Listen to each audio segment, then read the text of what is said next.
Let's talk about Ornn. When Ornn was first released, no one really took him seriously.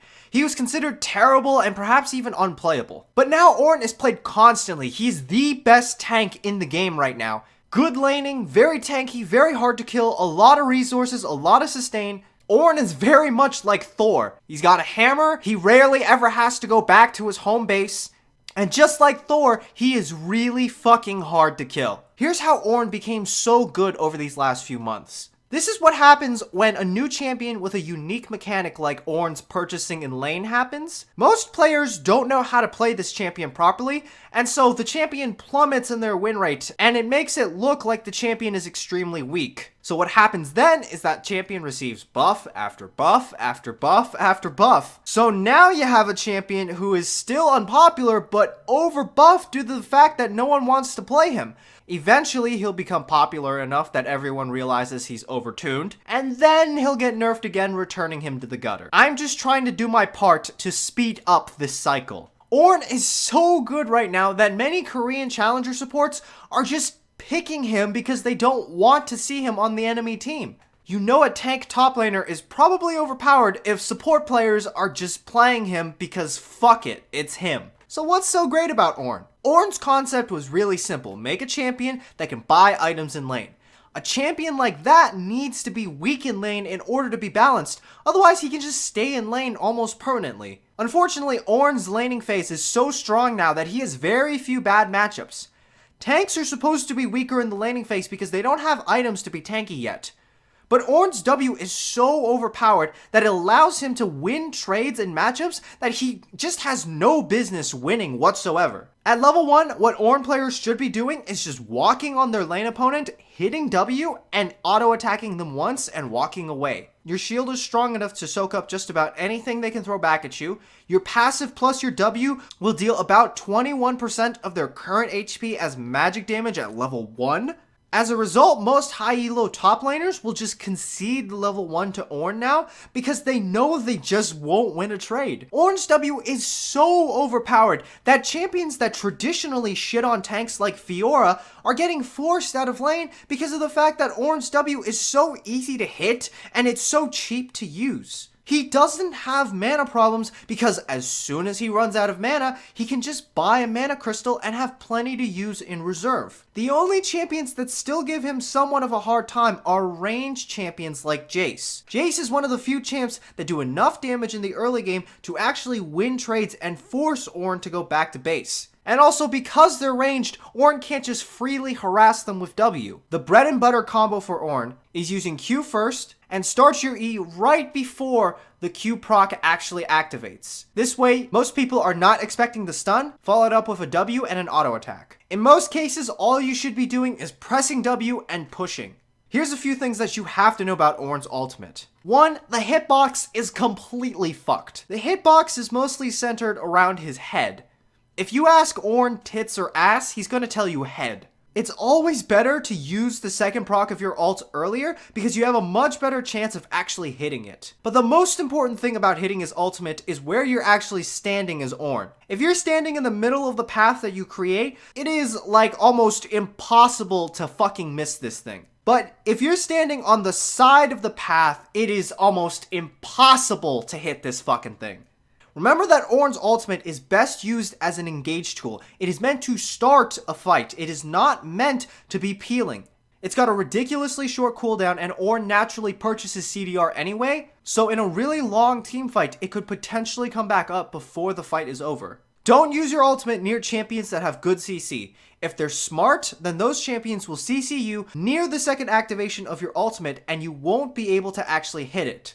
Ornn isn't really a tank that's great for peeling. But he is really good at keeping backline busy and diving them with the rest of his team. All of Ornn's damage is percent HP based. After his W is maxed, he's doing 30% of their max HP with just W and an auto attack proc. Ornn can threaten backline without ever buying a single damage item. As for your build, there's 2 build paths that should work for you. The starting item that you should generally buy is Corrupting Potion. You can't buy consumables as Ornn in lane, but you can buy things like Dorn Shield while you're in lane. So getting the best consumable item in the game makes the most sense. It gives you more mana to continue harassing with W, and then purchase a Dorn Shield in lane so that you can outlast any other laner. Here's the 2 best builds that Ornn players like to go.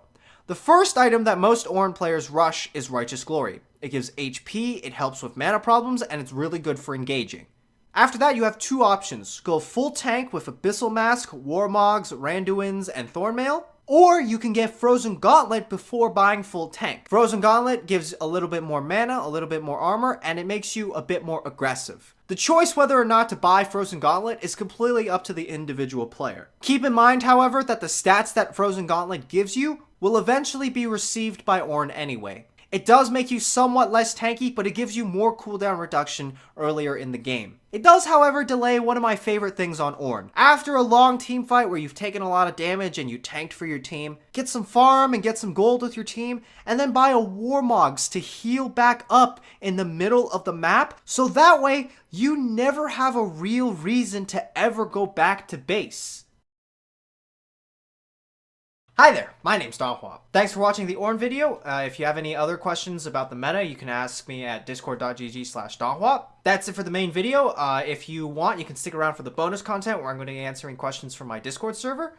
Like, subscribe, and thanks for watching. Bye! So, first question I'm going to answer is from Until Ears Bleed, and he asks, is Ezreal support that good? Yes, Ezreal support is really, really good. I mean, like, based on like what he doesn't do what other supports like Braum can do, or Alistar, or like, you know, Brand or anything, but what he does, like in his own specific way, he does it really well. The main purpose for Ezreal support is to make your own ADC go AFK. That's Ezreal support's main job, and he's really, really good at that job. One of the most difficult things, and most ADCs cannot and will not do this, by the way, it's very mechanical, but a select few ADCs are capable of clicking Alt and F4 at the same time, and Ezreal support really does encourage this type of playstyle. The absolute best thing about Ezreal support is that after your ADC goes AFK, you are now allowed to take all the farm in bot lane for yourself. Next question comes from 8 Planets, and she asks, what are the best top laners in the preseason? So, top lane meta was mainly revolved around Summon Aerie champions for a while, because Summon Aerie was just so good. So, like Jace, Kennen, Rumble, all these champions that just abuse the shit out of Summon Aerie. But now that Summon Aerie has been nerfed, it got nerfed in patch 7.23, now it's more transitioning towards a tank meta.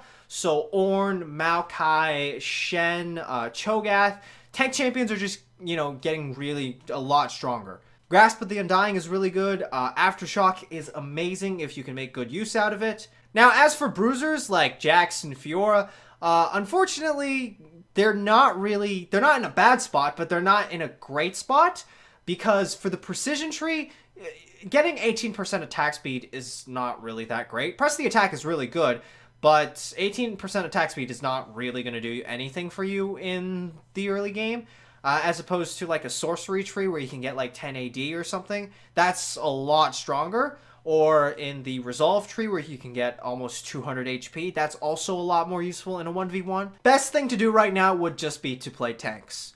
Jace is still really strong though, because he can make use out of the precision tree, the domination tree, and the sorcery tree. So he's got a lot of different ways to abuse his opponents.